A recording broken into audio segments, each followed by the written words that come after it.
السلام عليكم حبيباتي، عاملين ايه؟ النهارده هنعمل مع بعض احلى واجمل واطعم عجينه ميني بيتزا. هتعملي عجينه هشه كده وخفيفه، ومن كيلو دقيق واحد بس وكوبايه زبادي هتعملي 2 كيلو ونص ميني بيتزا. وكلنا بنحب البيتزا في كل اشكالها، سواء كانت ميني بيتزا او بيتزا عاديه. والنهارده هنعملها باقل التكاليف واسهل الخطوات. وبعد ما تجربي الطريقة دي وتعتمديها مش هتجيبيها تاني من بره، هتعمليها على طول في البيت وهتعمليها باستمرار كمان. يلا هنصلي على رسول الله، اللهم صل وسلم عليك يا رسول الله. وهنبدأ الوصفة بتاعتنا. انا استخدمت هنا كوباية من الزبادي البلدي، وممكن تستبدليها بلبن لو متاح عندك. واستخدمت كيس من الخميرة الفورية دريم، ومعلقة بسيطة جدا من السكر، ومعلقة من الملح، ومعلقة كبيرة من الدقيق، نص كوباية من المية الدافية، وأربع معالق كبار من الزيت، وكيلو دي متعدد الاستخدامات أي نوع بتفضليه. وبعد كده هعمل اختبار أو تشغيل الخميرة بتاعتنا. هنزل بطبق فيها بالمية الدافية مع معلقة الملح مع معلقة السكر ومعلقتين الدقيق. وبعد كده هنزل بكسر خميرة وأقلبهم كويس جدا مع بعض لما الخليط كله يتجانس مع بعضه، وأغطيه لمدة بالظبط حوالي 5 دقايق. طبعا بالنسبة للزيت والزبادي هركنهم دلوقتي. ولو حابة تستبدلي كوباية الزبادي بكوباية من اللبن الدافي، ممكن تستخدمي بدل المية وتدوبي فيها الخميرة. وبعد كده هستخدم كيلو دقيق كامل، وهنزل عليه بمعلقة من الزعتر، وكمان معلقة من الكمون الناعم، وهقلبهم كويس جدا ورشة من الملح. وهقلب كل الخليط ده مع بعضه يتجانس كله في بعضه. الزعتر بيخلي العجينة طعمها حلو قوي، فعلا انا بستخدمه في عجينة البيتزا، ما اقدرش ما احطوش. جربي الزعتر في عجينة البيتزا هتلاقي العجينة لها طعم تاني. وهنزل بعد كده بكوباية الزيت وكوباية الزبادي واقلبهم كويس جدا، هديها كده تقليبة بسيطة عشان الربو، ما هتلاقي دي معاكي مرمل بالشكل اللي احنا شايفينه دوت. وبعد كده هنزل عليه بالخميرة بتاعتنا. هنشوف الخميرة بتاعتنا بعد 5 دقايق ما شاء الله اشتغلت ورفعت ازاي، وبقى شكلها عامل ازاي كده. اختبار الخميرة ناجحة، تعرفي العجينة عندك هتكون ناجحة ان شاء الله. هنزل بيها بعد كده على الدقيق بتاعي واقلبه كويس جدا لما شرب العجينة كلها كل الخميرة الموجودة. وبعد كده هزود المية تدريجيا. انا هنا عندي مية فترة مدفياها بسيط قوي، ان الجو ساقع. احنا لو في الصيف بنستخدم مية من الحنفية، انما في الشتاء بخلي المية دافية بسيطة جدا. وببدأ ألم العجينة بتاعتي وأعجنها، وما شاء الله ده شكل العجينة بتاعتنا اتلمت وطرية جدا، بسم الله ما شاء الله. والزعتر والكمون مخلي ريحتها حلوة جدا. هدهن وشها دهنة من الزيت وهغطيها، بس انقلها في طبق تاني عشان تخمر فيه براحته. واول ما تشم ريحه الخميره وتلاقي العجينه بتاعتك رفعت كده ونفشت في الطبق، تعرفي ان الحمد لله ان العجينه عندك ناجحه جدا، وهبدا تشتغلي فيها على طول. ده شكل العجينه بتاعتنا بعد مرور عليها نص ساعه، بسم الله ما شاء الله، هشه وجميله وخفيفه جدا وناعمه وريحتها حلوه قوي.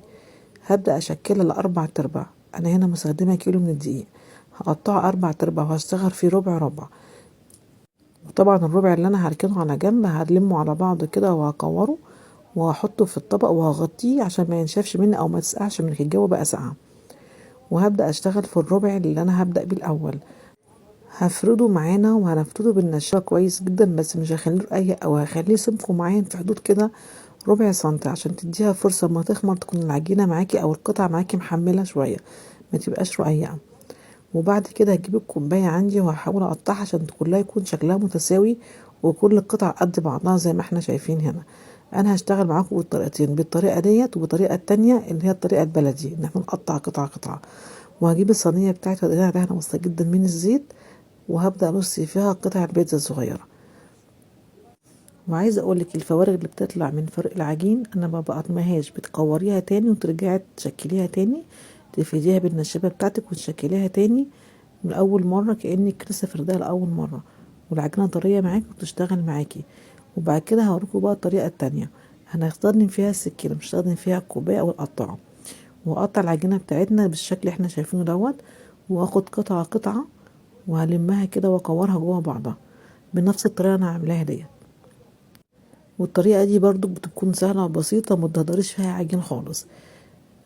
وبعد كده هفرد قطعة قطعة كده بالنشابة الصغيرة كده زي ما او بايديكي، وهشكلها بالكوباية. للناس اللي بتحب تكون شكل القطعة واخدة كده كيرف من فوق، بيكون الحشو من تحت والاطراف بتكون سادة.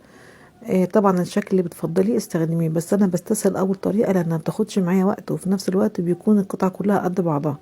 انت هنا مهما تعمليها القطعة متكونش كلها متساوية، فطبعا الطريقة اللي تعجبك استخدميها والاسهل ليكي.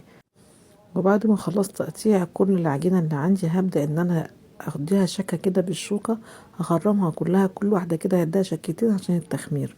وبعد كده هشتغل فيها على طول، مش هركنها طبعا تخمر، انا هحط كل المكونات عليها وبعد كده هخمرها.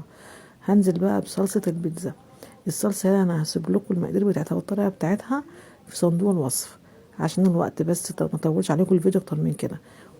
انا هنا متوفر عندي الهوت دوج والطماطم والفلفل الاحمر وفلفل حار وفلفل رومي، وطبعا جبنه موزاريلا وجبنه شيدر. ده المتاح عندي حاليا فاستخدمته في تزيين البيتزا. انت الموجوده عندك في التلاجة استخدميه. شويه لانشون، شويه اي نوع جبنه موجوده عندك، شويه فلافل، شويه طماطم، يعني ممكن تحط حتى خضروات. ده شكل العجينه بتاعتنا بعد ما خلصنا من كل تشكيل البيتزا بتاعتنا. هحط السجون على بعضها واديها مساحتها نص ساعه تخمر براحتها. وده شكلها يا بنات بعد ما خمرت وعدى على نص ساعة بالظبط، ما شاء الله رفعت كده ونفشت معانا وحجمها تضاعف زي ما احنا شايفين كده. هنيجي بقى نسوي العجينة. هنسويها ازاي يا حبايبي؟ اول حاجة هنشغل الفرن من تحت على حرارة 180 لحد لما يسخن، وبعد كده هوطي 150 واحطها الاول من تحت على الصاجة لحد ما ترفع معانا وشكلها يتغير. طبعا احنا عارفين شكل العجينة لما بيستوي لونه بقى عامل ازاي. وبعد كده هرفعها على الشواية تاخد اللون وهخرجها. بالظبط عدى عليها 25 دقيقة في الفرن تسوية. وكده بألف هنا وشفا. ما شاء الله العجينة هشة وخفيفة وتفتح النفس بجد يا حبايبي، والله فعلا وصفة مبهرة لازم تجربيها. وياريت لو أول مرة بتشوفيني تفعلي الجرس وتشتركي في القناة، وياريت ما تنسونوش بدعوة حلوة واللايك والشير.